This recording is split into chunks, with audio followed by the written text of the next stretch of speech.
नमस्कार, जय शिवराय, जय शंभूराजे।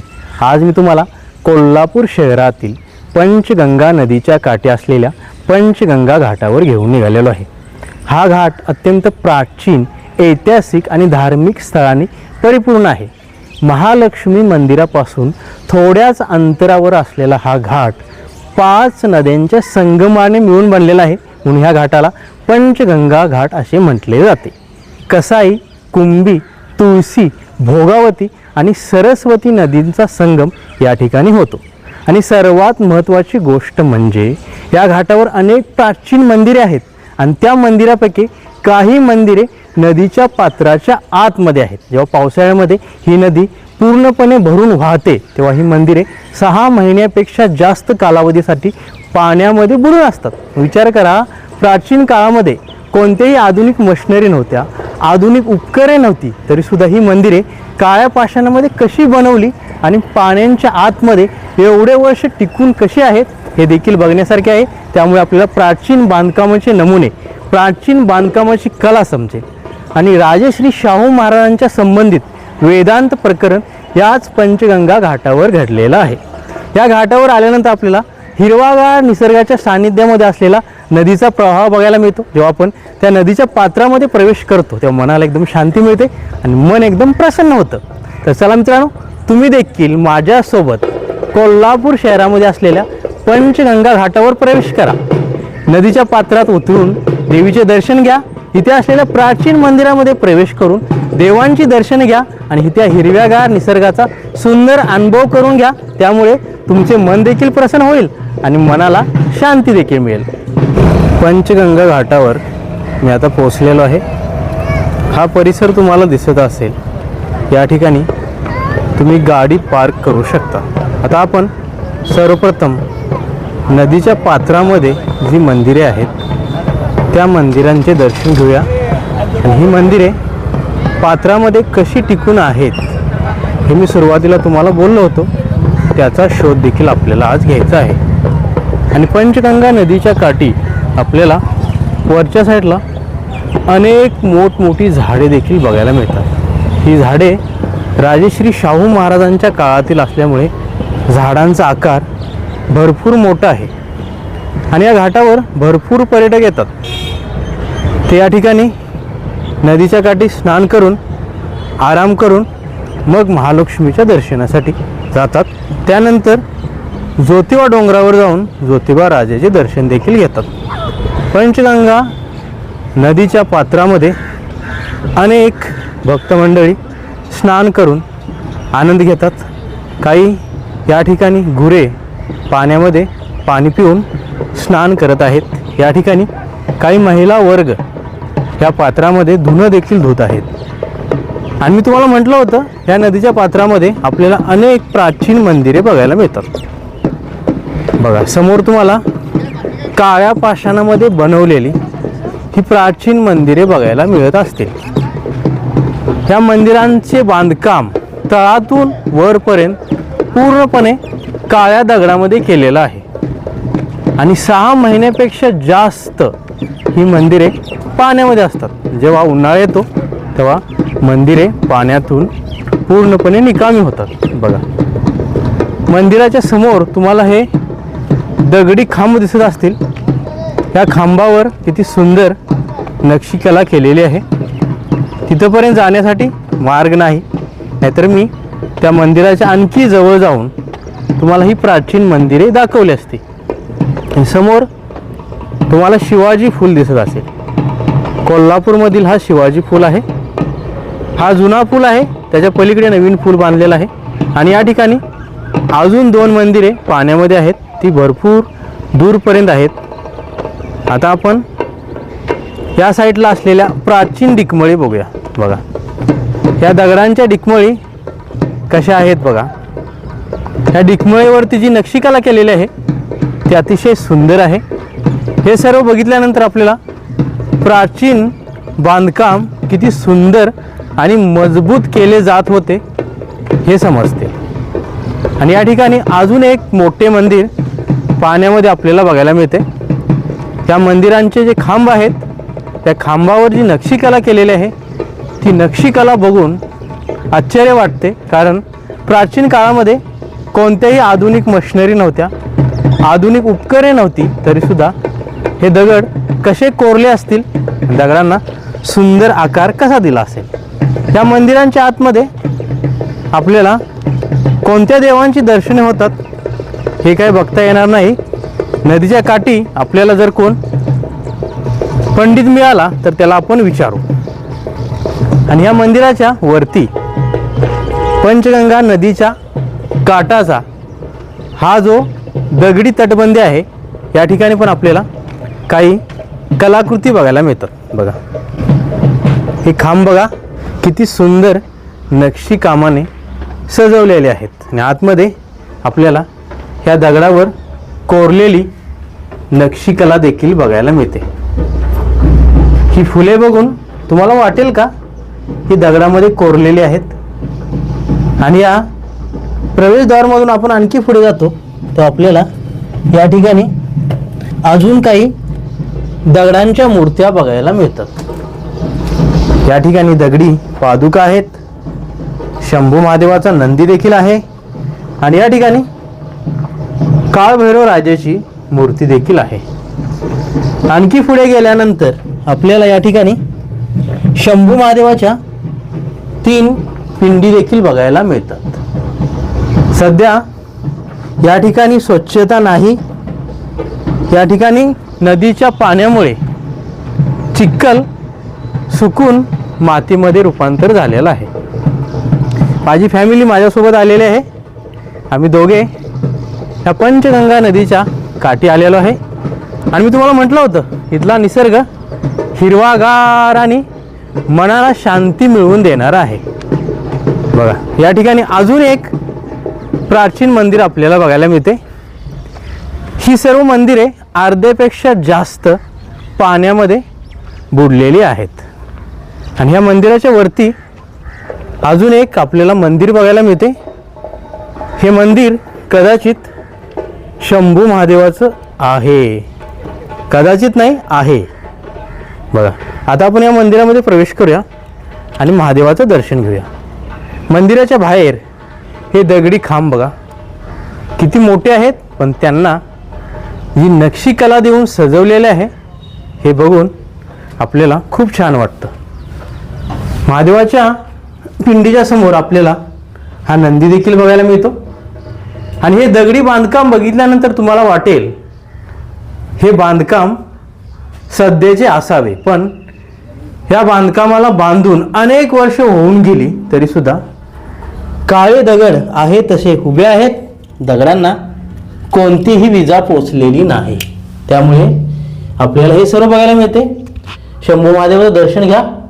आतमध्ये आपल्याला 3 पिंडी बघायला मिळतात। या ठिकाणी एक आहे, या ठिकाणी एक आहे आणि या ठिकाणी, आणि आतमध्ये कोण्यामध्ये नागदेवताची मूर्ती आहे, या ठिकाणी शंभू महादेवाची मूर्ती आहे आणि हा तिसरा कोना खाली आहे। दर्शन घेऊन जेव्हा आपण बाहेर येतो तेव्हा आपल्याला या ठिकाणी तुटलेल्या मूर्त्या देखील बघायला मिळतात आणि या मंदिराचा छत बघा किती सटीक आणि एकदम व्यवस्थित तऱ्हेने बनवलेला आहे। आपण या पात्रामध्ये प्रवेश करण्या अगोदर या ठिकाणी असलेले अनेक प्राचीन मंदिरे बघत बघत पुढे जायचं आहे। पुढे गेल्यानंतर आपल्याला अजून काही प्राचीन मंदिरे बघायला मिळतात।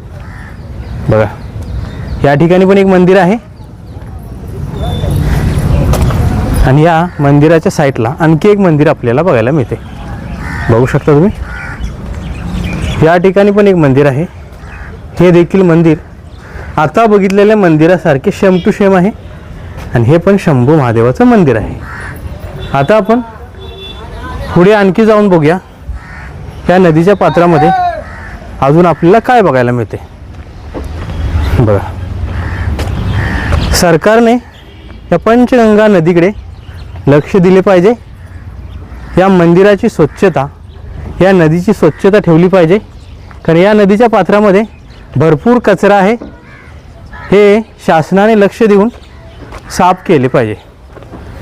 आपण आता आणखी वरती जाऊया आणि वरती आपल्याला या ठिकाणी अजून काही प्राचीन बघायला मिळते का याचा देखील शोध घेऊया. बघा, पुढे गेल्यानंतर आपल्याला अजून मंदिरे बघायला मिळू शकतात. या ठिकाणी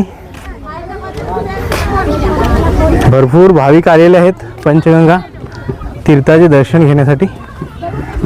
आणि या ठिकाणी ढोल पण वाजत होते, तुम्हाला आवाज ऐकू आला असेल. आता आपण वरती जाऊन मेन मंदिर आहेत त्या मंदिरांमध्ये जाऊन भगवंताचं दर्शन घ्यायचं आहे. त्यासाठी आपल्याला आणखी पुढं चालत जावं लागणार आहे.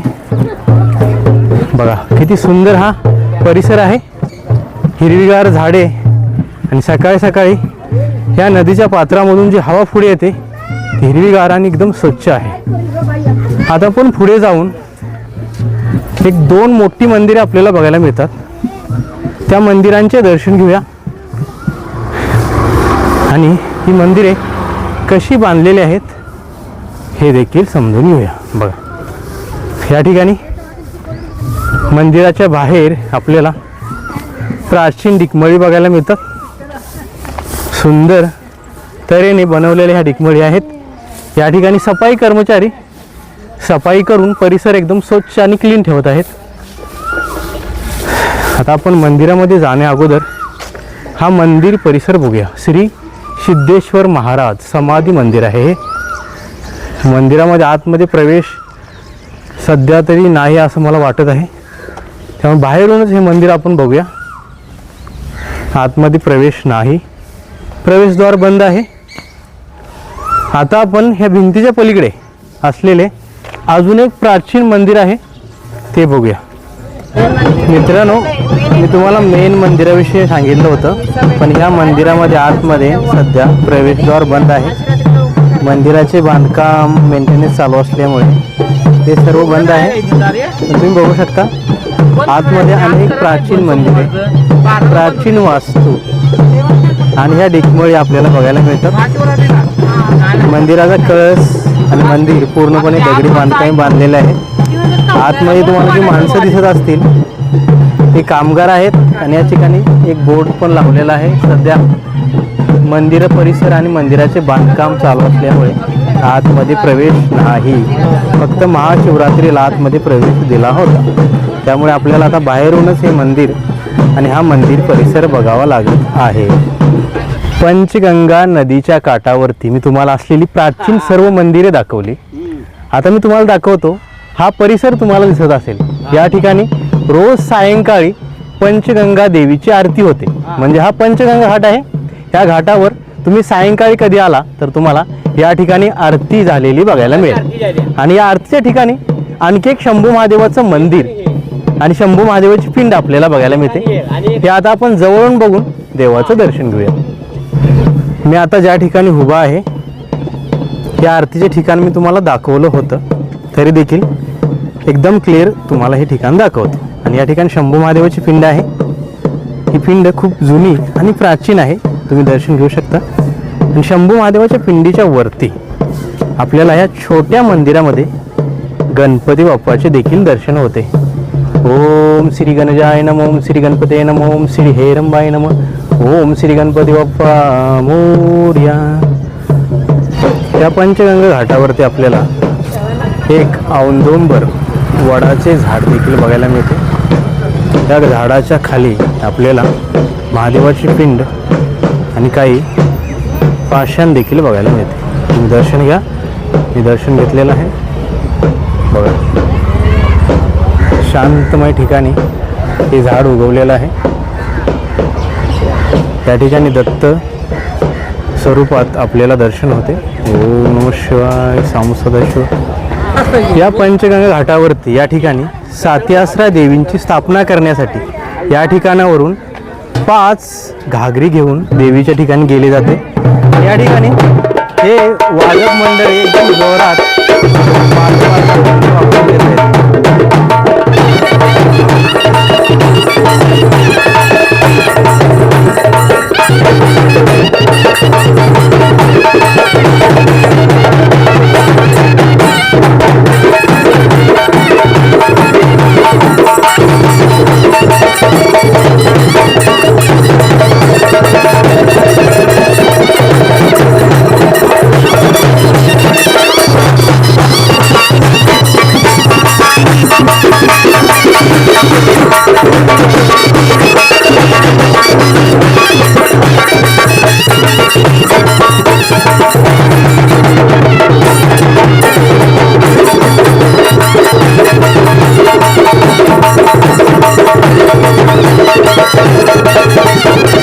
आज मी कोल्हापूर शहरातील पंचगंगा नदीच्या काठी असलेल्या पंचगंगा घाटावरती तुम्हाला घेऊन आलो. नदीच्या पात्रामध्ये असलेली अनेक प्राचीन मंदिरे तुम्हाला दाखवली. मंदिराचे बांधकाम कसे केलेले आहे, मंदिराच्या समोर असलेल्या खांबावरती नक्षीकला कशी केलेली आहे, हे सर्व तुम्हाला दाखवले. पंचगंगा घाट कसा आहे, त्या ठिकाणी किती गर्दी असते हे देखील दाखवले. आणि रोज सायंकाळी 6 वाजता पंचगंगा घाटावर ज्या ठिकाणी आरती होते तो परिसर देखील मी तुम्हाला दाखवला. या ठिकाणी आल्यानंतर मला एकदम छान वाटलं, मनाला शांती मिळाली. या ठिकाणी येऊन मी तुम्हाला हा व्हिडिओ बनवून दाखवला. हा व्हिडिओ तुम्हाला कसा वाटला मला कमेंट करून नक्की सांगा. आणि असेच नवनवीन मराठी व्हिडिओ बघण्यासाठी चॅनलला सबस्क्राईब करा, शेअर करा, लाईक करा आणि बेल आयकॉन दाबून नोटिफिकेशन ऑन करा. पुन्हा भेटूया अशाच नवीन मराठी व्हिडिओसोबत. धन्यवाद. जय शिवराय, जय शंभूराजे, नमः पार्वती पते, हर हर महादेव. छत्रपती शिवाजी महाराजांचा विजय असो.